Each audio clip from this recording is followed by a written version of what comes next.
Hello and welcome back to my channel. My name is Bunny Cakes and welcome to my channel for the first time if you're new here. Today I am going to be doing the Slytherin Book Tag. I believe I've mentioned before that I'm an official member of the Slytherin house in the Harry Potter world. Now, sometimes I lean also a little Ravenclaw, a little Hufflepuff, occasionally, but Slytherin is typically what I get when I test for my house, so that's what I claim.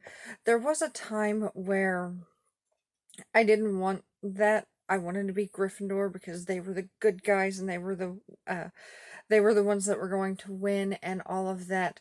But at some point I decided to embrace my ambitiousness and cunning and everything that actually does in fact make me Slytherin.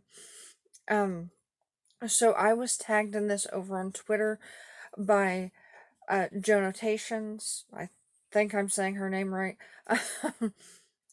I wasn't one of the ones that got tagged officially in the video, but I was tagged over on Twitter.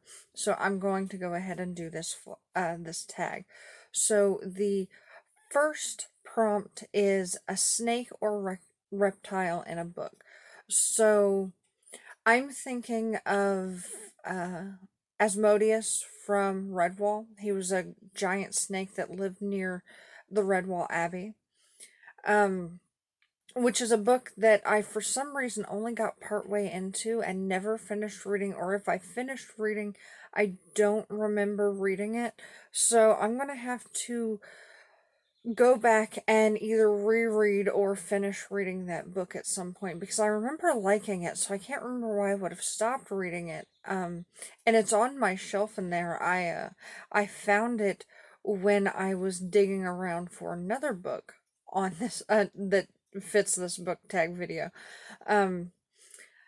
So book number 2, or prompt number 2, is Water Element, a book set in or around water. And so the book off the top of my head that I think of for this is Into the Water by Paula Hawkins. It's a kind of a murder mystery thriller suspense book, and it is based around this series of killings or deaths that happen in I keep wanting to call it like a lake or a pond, but I think it's actually more aptly fitting to be the swimming hole formed by a river and waterfall in this town. So then prompt number 3 is leadership, a character with strong leadership skills. So this one, I had 2 characters in mind, and I ended up using one of the characters for prompt number 5 on this. And she's the character I thought of first, but what I ended up going with was Roland of Gilead from the Dark Tower series. He finds himself in the leadership role fairly early on in his life, at when he very first becomes a gunslinger, and it doesn't work out well for him with his first quartet. But as you're before you learn about that, you see him develop his more recent quartet with Eddie Dean and Susanna Dean, and he trains these people from another world to become gunslingers, and he leads them on to help him fight the Man in Black and get to the Dark Tower.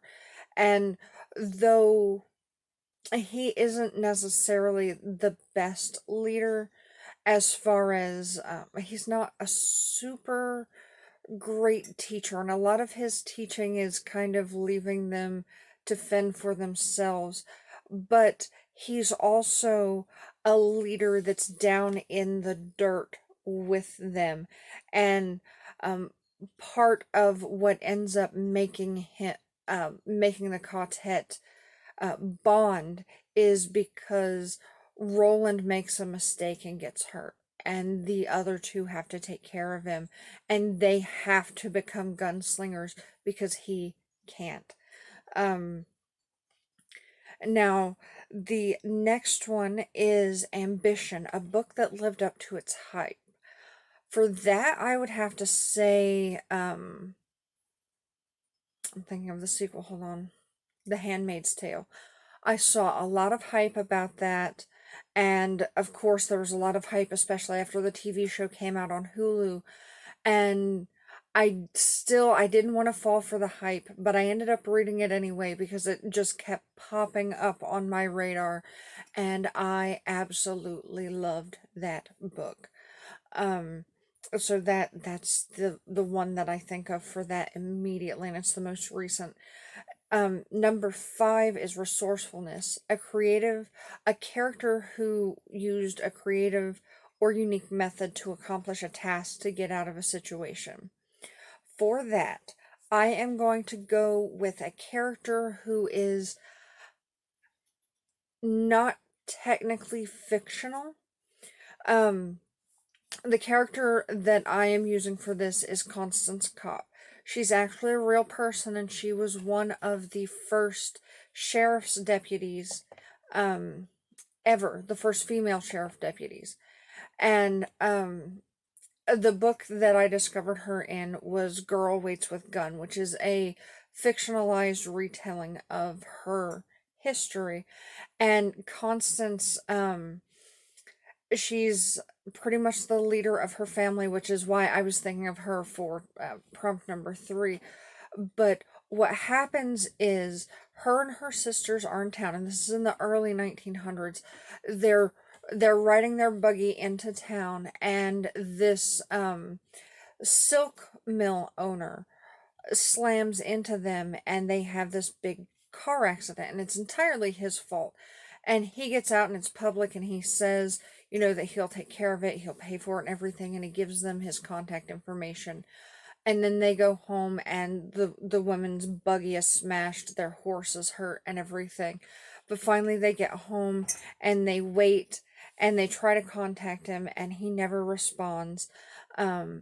So Constance finds out which factory he owns, and she starts trying to contact him there and starts sending letters and everything, and she sends invoices and such for the repairs to their wagon and for their horse, and he starts threatening them. And so of course the three women who live alone, the women go to the police, and the police are kind of helping, but not really. So Constance takes it upon herself. She, I can't remember at the moment how she gets it, but she gets a gun to protect her and her sisters, and she is the one that she comes up with the idea to contact him and to write the invoices, and then she takes the invoice into the factory where this man works. And finally she ends up going to the police, and it's her she starts getting blackmailed and harassed. She gets these really blackmailing letters and everything, and at one point the blackmailer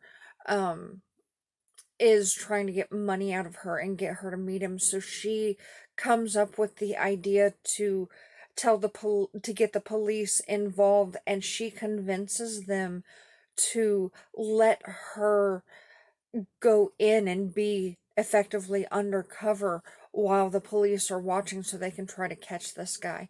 And now that doesn't seem creative in modern times, but this was in 1914. Women didn't do things like that. Like, it was weird in and of itself that her and her 3 sisters lived alone without a man. Then on top, or did I say 3 sisters? Her 2 sisters. Um, but like, she ends up being so good at this, and so unusually good at this, that she ends up at the end of the book becoming or getting an offer to be one of the first female sheriff's deputies in the country, in the US, in the 1900s. And I haven't read the rest of the series, but I know that she becomes, and it's not a spoiler to say that because this is right in the synopsis on the first book, she becomes one of the first female sheriff's deputies in the US. And because of the time frame that it came from, that is why I feel like it was creative and unique for that character to do that.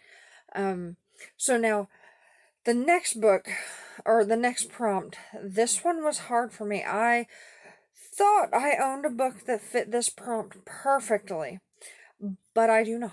I dug through all of my piles of books and all of my shelves, and at this moment I am remembering one pile of books that I didn't go through, but I'm not stopping this video to go through it. No, I found two books that loosely fit the prompt, and that's what I'm going with. It is a book with the house colors, which for Slytherin is green and silver. So, the first book I was thinking of was I'll Be Gone in the Dark by Michelle McNamara. Now, it's silver, and it's got a color on here that is kind of greeny yellow. It's coming across yellow on my camera, my cell phone camera, so I'm going to say this technically doesn't count. So, I'm going with my backup book, which is Ender's Game by Orson Scott Card. It has green on the cover and it's got silver. It's actually got metallic green on the cover and the title, and it's not showing up very well on my phone camera and my lighting, but trust me, it's got green and silver on it. So that's what I'm using for this particular prompt. And then the final prompt is a villain or bad guy that you felt for, or that you found endearing, or that you could see how they could be a good guy in a different situation.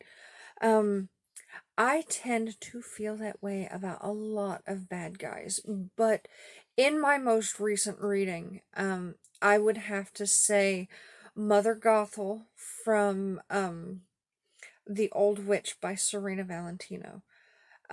Because one, that is my favorite book so far in that series, and two, even though I know how that story ends, because the Rapunzel story, like, even until the last pages, I was like, come on, she's got to catch a break, this is gonna change the whole story, right? I wanted her to come into her power and get what she was supposed to get and be the good version of the Witch of the Dead. And of course she doesn't. But that is what I wanted to have happen. Now, the final bit is tagging people, and honestly, I don't know the Hogwarts houses of literally any of the YouTube hold on. I can speak words. I don't know the Hogwarts houses of any of the booktubers that I currently know. So what I'm going to do is I'm going to call this a blanket tag. And if you are House Slytherin, consider yourself tagged by me. Let me know down in the comments what your Harry Potter house is, or your Hogwarts house, or whatever.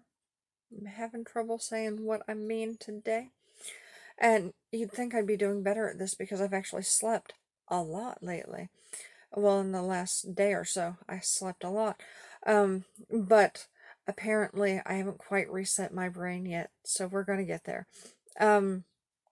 So if you like this video, please hit that like button. If you like my content, please hit that subscribe button. Leave me a comment down below to let me know which house you're in and what you think of this video. And also whether or not you think the two books that I picked fit that prompt, just out of curiosity.